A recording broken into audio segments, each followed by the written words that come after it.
Hello, welcome to Walk With Me Discussion Forum, where we talk about issues of mental health. Hi, Jeff, how are you? Welcome to this forum. Thank you. Yeah, great to be here. Thanks for inviting me to speak with you a little bit this afternoon. Oh, you're welcome. You're welcome. I'm so excited. I'm so excited to hear all about this. And also, I'm sure everybody watching is also excited about hearing what you are about to say. Right now, how do you feel right now? You feel about all of this, sharing with the whole world? Yeah, I think I feel good about it. I think it's a necessary thing that we do this. That we talk from experience. We speak from experience about these very important topics. Right. So yeah. Okay. Yeah, thank you so much. Now, let's just begin straight up to talk about the definition. What's the definition of mental health from your perspective? Sure. Yeah, this was a really good question. How do you define mental health? So I took a couple of cracks at this, and when I began to think about it, it's sort of almost obvious to think about what is our physical health, because just like our physical health, we have various things about our bodies that are supposed to operate in a certain way. So our blood pressure has to be at a certain level. Our body temperature has to be within a certain range to function properly and efficiently. There's all sorts of little things that our bodies are designed and how it's designed. And so when I think about our brains, when I think about our mental capacities, I think about it in the same way. I think about how when our brains aren't firing quite the right way, when I think about if our brains are stretched beyond capacity and perhaps limited in certain ways, it's very much the same thing. Oh, So when our chemical levels are off balance, these are all affecting our mental health in the same way that, for example, a fever affects our physical health. So to me, they're one and the same in the sense that we can measure them, but they are different. Um, but our mental health is simply for me a measurement of our mental state of being in wow. in in ideal circumstances. That's awesome. That's Yeah, great. That's great. yeah, So you're kind of looking at it from all the other parts of our lives where we need good health, good wellness in our bodies, in our even other areas like finances and things like that. If we pay attention to all these other areas, why do we not pay attention to our mental health? Because that's right. it affects everything around us in other areas of our lives. That's right. That's That's awesome. right. That's great definition. So it's basically the way our mental life works in terms of how we handle things, Yeah, how we handle our emotions and our thoughts, and all of that's right. that. They all connect to uh, mental health. That's right. Yeah, I just looked at it that our mental health, if you were to say, how is your mental health? How do you define that? We can define it with different parameters, of course, than our physical bodies. But yet there are telltale signs that our health and our minds is either hurting or healthy. And so that's important. Yeah. Right. Yeah. Yeah. And it's so good because then when we also define mental health, we're looking at, do you have a good mental health or a poor mental health? Right. So mental health can be either good or poor. So we're Yeah. looking at it like, okay, how do you even measure like from 0 to 10, a scale of 0 to 10, zero being very poor and uh, 10 is like excellent. Yeah. I mean, I don't know who has that Yeah. excellent thing, but then Yeah. we're all in between somewhere at different stages of life. And That's of right. course, if somebody has been diagnosed with a real um, mental issue, that's different from what we're saying here. We're talking about how to l- watch out for your mental health and improve on it as you go on with life. And I think the difficult part in trying to define mental health as opposed to, let's say, defining an aspect of your physical health is that there isn't a lot of like physical signs that you can point to always to say you're at a 3 instead of a 9 if you want to talk about your scale. Whereas, if you have a fever, if you're flushed, if your skin is unhealthy, various things you can say, well, that doesn't look healthy, that's very clearly unhealthy. But that's a difficult thing to do when you define and talk about mental health, I think. Right. Yeah. Yeah.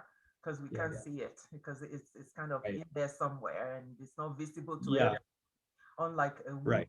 or a or like you said, skin problem that is visible to everyone to see.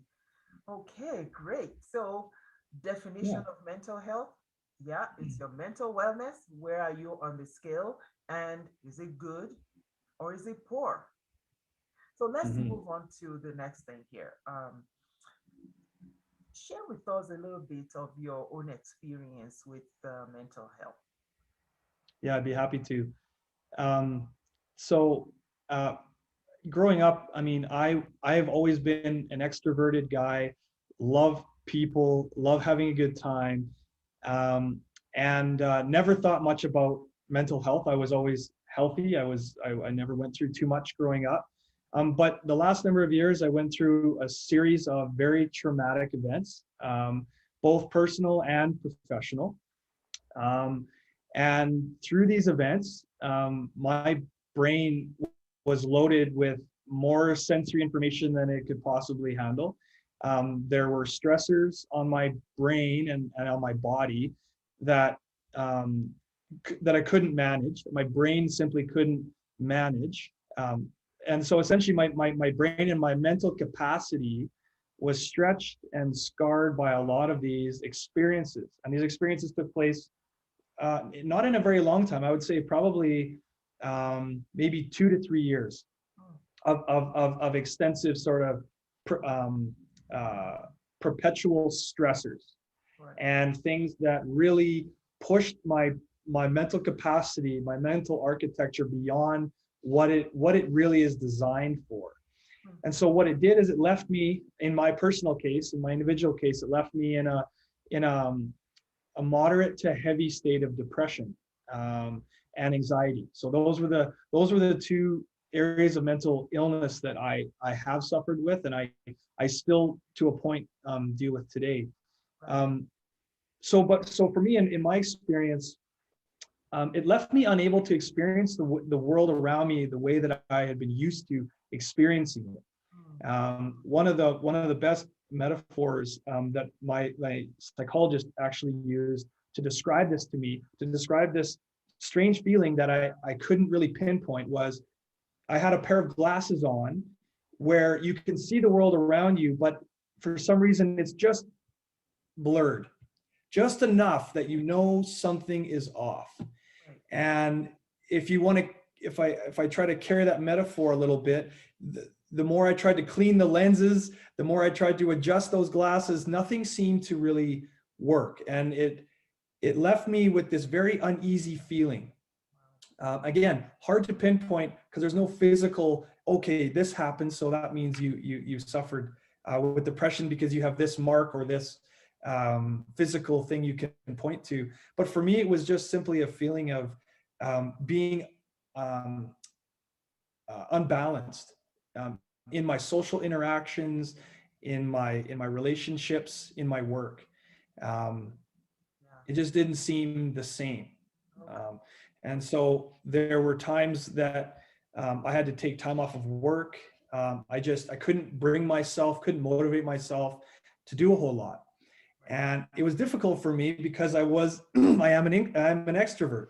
Right. So when I couldn't mentally bring myself, because you have to remember I'm physically fit. Physically, I make sure my body is taken care of.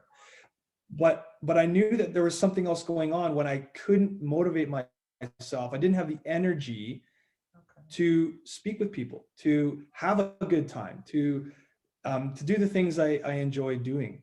And Wow. the more I recognized that this was happening, the more depressed I got, actually. Right? Sort of a vicious circle, right?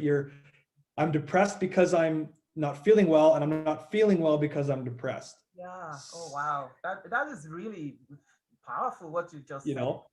because a lot of people Yeah. experience all these things, and then there's the guilt and the shame that come with it, and then Yeah. that makes you feel more depressed because you're Yeah. depressed because of situations, and then situations even make you more depressed because of you can't Yeah. do what you think Yeah. you should be doing. So there's That's that right. situational impact on your mental health, the environmental impact on your mental health, and Yes. then the way you are trying to solve the problem also impacts your mental health. Absolutely. Wow. Yeah. And so when you realize, well, I'm not who I am, Right. you can't flip a switch. You can't take an Advil. Your headache doesn't just go away. You cannot just take an antibiotic. I mean, you can talk about medications. That's a different conversation. But for me at that moment, it was very difficult to realize that there was something wrong fundamentally with how I have been wired. So one of these dials, as I mentioned before, was and is off. Was You know. off. Yeah, Yeah. yeah. And it's not a matter of putting it back on Yeah. self.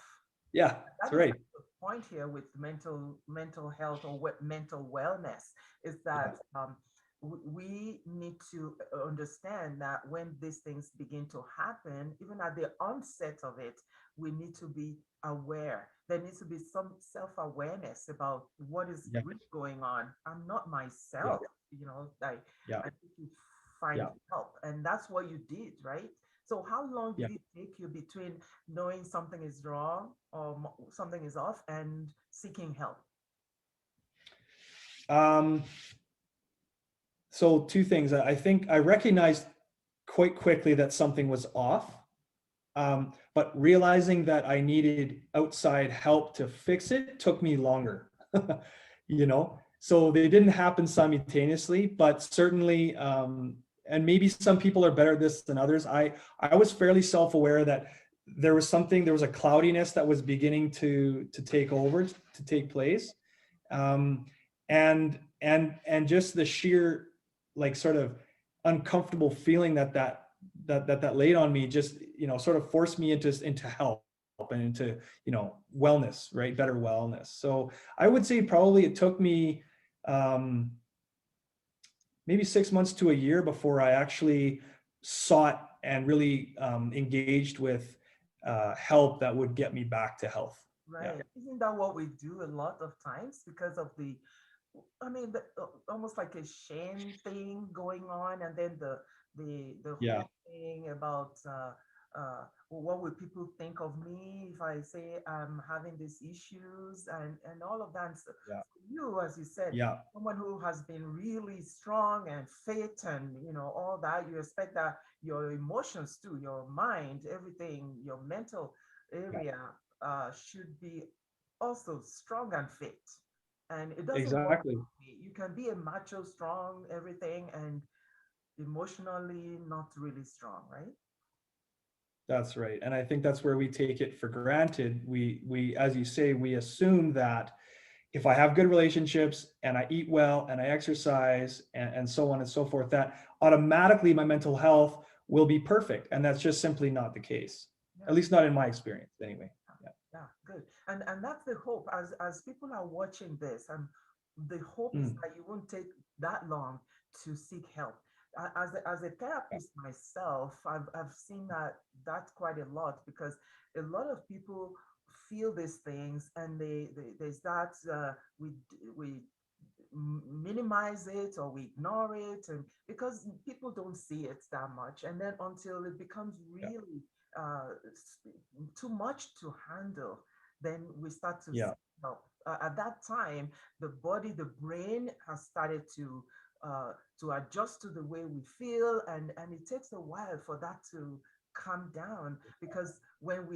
when we start to do things in our minds, and we the thoughts, the toxic thoughts, the toxic emotions and all that, they affect our brain, and we can control our mind, manage our mind so that our brains can can come under that management as well. And so Yeah. we take so long, and I thank God for you that it didn't take more than 6 months to a year to Yeah. figure out that, oh yeah, maybe I need professional help. Yeah. And it's Yeah. like Yeah. people, it's the stigma that is on mental health, especially, as Christians. We're Christians, and the stigma that is on mental health, for Yeah. Christians, is really, really strong, and it's not Yeah. helpful for us to No. to uh, to allow that stigma to prevent us from seeking help. Yeah, because again, I think it's we just don't think deep as deeply about it, especially as Christians. I think I have Christ, I have the Holy Spirit. Why should I be suffering? Aren't I whole? Shouldn't I be, why should I be feeling this way? um, Yeah, and I think there's still an old mentality that is still woven through our society that says just suck it up, just that get says, over it. you might be self-aware, but that's about as far as it goes, and that's only the first step, as you said, right? Yeah, it Yeah. is. So you're improving now, and it's getting Mhm. better, and you're feeling much better mentally. So Yeah. how have you been improving on this?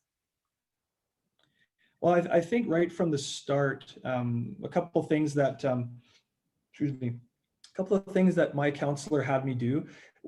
One of them was simply being able to journal and write down where my distorted thoughts were coming from, what was causing the depression.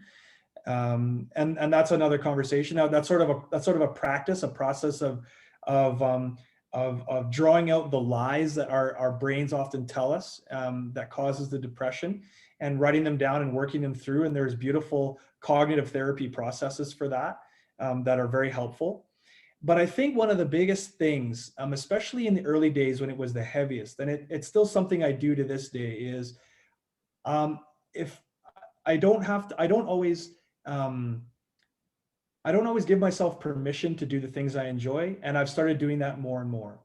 So do the things that make you happy, do the things that you enjoy. Don't think about the cost, don't think about the shame if you were to do them. Don't think about where it may put you socially. Do them because it's good for your mental health. Like maybe this is a silly analogy, but don't don't buy, go out and buy the proper bandages that you need. Don't sacrifice your wellness for a cheaper product. Go and do what it is that's going to help you get well, and don't you don't need to consider the perception, the costs. You need to think about yourself and put yourself first. And I think, for me, when I was a pastor, and just being in a lot of helping professions, I'm putting everybody else first, and I began to put myself first. And putting yourself first and being selfish are not the same things. Right. They're completely different things. That's a good point. And again, my counselor really hammered on that, because I felt selfish thinking only of me and what I wanted, what I needed. That's right. But actually, there's a tactful way of doing that, and there's a healthy way to do that, Mhm. and that's been very, very helpful for me. Right. Yeah. And that's part of self-care, right? Like even Yeah. where the Bible says to love yourself, love everyone as you love yourself, right? And so Right. so it's a, Right. it's a kind of a good self-love, where you're taking Yes. care of yourself, because if you don't take care of Yeah. Good way to yourself, put it. how can you take care of everybody else? And that's where we fall into burnout and depression and anxiety and all of that, because we're not taking good care of ourselves. So part of self-care is really to be more aware of what is happening in you, and to be able to pinpoint it. Journaling is a big thing. As a therapist, I Mhm. cannot say enough of Yeah. journaling. And I Yeah. know people Yeah. don't like to write things down. And when I say talk about journaling, it's like writing, really, pen and paper, not Yeah. typing Yep. it on there. Yep. Because there's Yep. something connection Yeah. between the pen and the paper and your brain. Really, we Yep. call this thing, when I used to uh, do child care, that it is didactic for the child Yes. to hold a pen to paper, because Yeah. it goes to the brain and it helps them to learn better. Now Yeah. we're in the age of computer, but I mean, writing things down with pen and paper is always going to have more impact when you're journaling. Journaling is one big thing. It's a good tool Yeah. for all these mental things that happen in our lives. The depression, whether it's major or minor, Yeah. or just the onset, Yeah. um, uh, anxiety, panic attacks, and all those things. Yeah. Journaling are very key. Other Yeah. things uh, that's helping as a therapist. One of them is uh, deep breathing. I Mm. believe Yeah. so much in deep breathing. Deep breathing actually helps when you're breathing in deeply, and you're exhaling. It actually sends messages to your brain to calm down, and it really Mm. helps, especially with sleep and with being able to think better and all that. Deep breathing is Yeah. another very good um, Yeah. intervention for depression. And then journaling all your thoughts and emotions and being able to regulate your emotions, and will help a lot to motivate um, Yeah. good mental health. Yeah. Yeah. And I think the last thing I would say on that is one of the things that I do more and more is I know when to say no to the things around me, to the things that I am aware that trigger anxiety or depressive thoughts. Right. Whether maybe it's a particular social gathering, maybe it's a long stretch of work that's coming up that I need to basically either minimize or bow out of entirely. But the key to that is not feeling the shame around it, and I think that's a big thing. Yeah, yeah, of course, Alicia. So your advice, your main advice for people, what will that be? The first thing you want people to know? I know you've talked Well, about all this other stuff that you yeah, learned. yeah, yeah. Yeah, I think. Well, I think, and that's certainly one of them is saying yes to the right things and no to the things that are causing your mental health to take a dip. That's the first thing, and I think that practically speaking, one of the things that I wrote down as I thought about this is we all have jobs, most of us, and so my piece of advice would be have a honest conversation with your employer, with your supervisor. I know not everyone has that kind of relationship where they feel comfortable doing that. Right, But to me, one of the things that I struggled with was, someone can call in sick because they have the flu. How come I can't call in sick because I'm in a depressive state? right. And so for me, that's huge, because if we're talking about mental health and physical health as being Mm, on parallel tracks, why is that not the case? And find out, what does your workplace do for its workers with regard to this right. issue? Yeah. Thankfully for me, I work at the Banff Springs Hotel as a security supervisor at the moment. And one of the things that they do is they actually have quarterly roundtable mental health discussions. Wow. And this is not only valuable for the participants, but just goes to show that they value the fact that if this is an issue for you, if this is a something that is um, uh, something that you deal with, that we're going to understand from your point of view, at least try to the best we can, Mhm. and to make work life balance better for you. So I would say the first thing is find a place, and if they're not willing to, those are conversations that you need to have. Right. um Yeah. Yeah. Have the yeah, so I mean, that's, yeah, wow. That's there's awesome. lots of things we can do, Hmm. but I think honestly, my best advice is get good help, get it as soon as you think you need to. Read some good literature on shame, because you're going to feel it. We all feel a bit shameful and embarrassed when we have to talk about it, when we have to go to counseling over it. Right. So find ways to combat that, because we're all going to feel it, especially as guys. I'll be honest, like but everybody does. And so get some good literature, get a good mentor. I mean, you need to be, Ah, the problem with it is you need to be proactive in your wellness. Um, you know, Dr. Marcus isn't going to come to me and make it all better for me. I need to proactively go out and seek what I need. And as you do that, as you piece it together, you realize, well, this is working and these methods are not working. And I think that that's a process that takes a lot of time. wow, that's awesome. So do your own research, read a Yeah. lot, read up on it, and then Yeah. get Understand. mentors. Yeah. Yeah, get understanding of what is going on. Yeah. Yeah, get mentors around you that will speak life into you, and Yes. then seek professional help. That's right. And because and before all that happens, one of my passions in the last couple of years is um, helping people with emotional intelligence. Oh, right. Yeah. And emotional intelligence is not just like, okay, I have a high IQ, because Mm. when you're intelligent, it's great. But when you have both intellectual and emotional, they come all together Hmm. to form who you are. And so emotional intelligence is just to say, okay, what we've been talking about. um, be aware of your emotions and your thoughts. Know when a thought is toxic and when Yes. an emotion is toxic. Yes. Be able to regulate yourself. Self-regulation, Yeah. emotional regulation, be able to regulate your emotion. If you're angry, don't just react and do what it is Yeah. that anger wants you to do, but pull back and regulate that. Have a Yeah. self motivation. Part of emotional intelligence is having that, motivating yourself. Write things down that you will do when you're feeling angry. That's why journaling is important. This will help to motivate yourself so that you can regulate better. And then empathy is another part of emotional intelligence. Having empathy for people when they offend you. Why did they do that? What happened to them?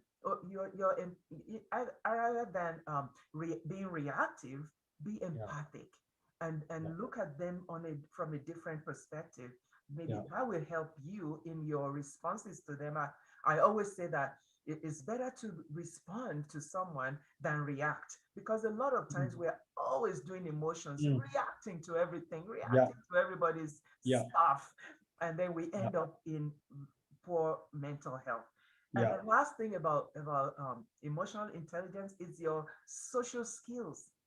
Learn social skills, good skills, learn behavior, people's behavior, and learn how to conduct yourself with people's bad behavior, because you don't want to be on the same level as them, where Yeah. they are doing their bad behavior and then they are causing you to do a bad behavior as well, which is going to not help your mental health, because then you will do something you will regret. That's So, right. so you're already planning ahead for a good mental health to happen before Mm. the before something begins to happen mentally. Yeah. That's right. I think that part about the way that we react to our feelings, I think, is a very critical thing. And that was another thing that um, uh, one of the techniques that my counselor used was, you can't, as counterintuitive as it sounds, you cannot trust your feelings, because whatever we believe is true in our minds, we end up believing is true, and it comes out in the way we feel, but it's not always true.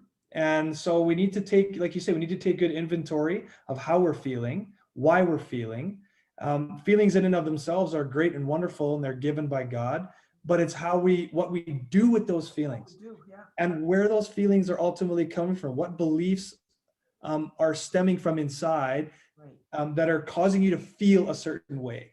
And Hmm. so these are all beautiful things that counselors can, that certainly help me with, and have helped many with. So Yeah. very good. Wow. Wow. Thank you. Thank you for all of that. Thank you for coming to talk about this and giving Yeah. us the uh, uh, sharing your own life with us, and hopefully somebody out there is listening and they're taking in all of these things that we are talking about, because we are very much about mental health and how to have and maintain good mental health so that we can be a total healthy person in our lives. So Exactly. uh, thank you Yeah. so much, Jeff. And we talked Well, thank about, you. you're welcome. We talked about uh, uh, as Christians. I hope that we can talk more about that next time, because Hmm. we want to actually target our Christian community Yeah. about mental health, about depression, and all the other uh, words we throw around, Yeah. and we don't know how to deal with it in the church.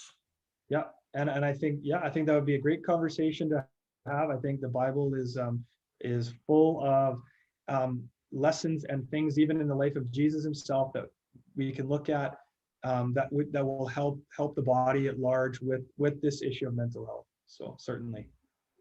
Okay, so our time is up a little bit over, Great. but Yeah. I'm so grateful. Thank you, Jeff, for coming. Thank you, Dr. Morris. I really appreciate having me on your channel, and it was a real pleasure in speaking with you and answering some of these basic and yet very important questions around mental health. And very happy to share with you again anytime. Yeah. Thank you. You're welcome. Yes, we'll see you again. Okay. All right. Goodbye, everyone, and have a great day. Bye.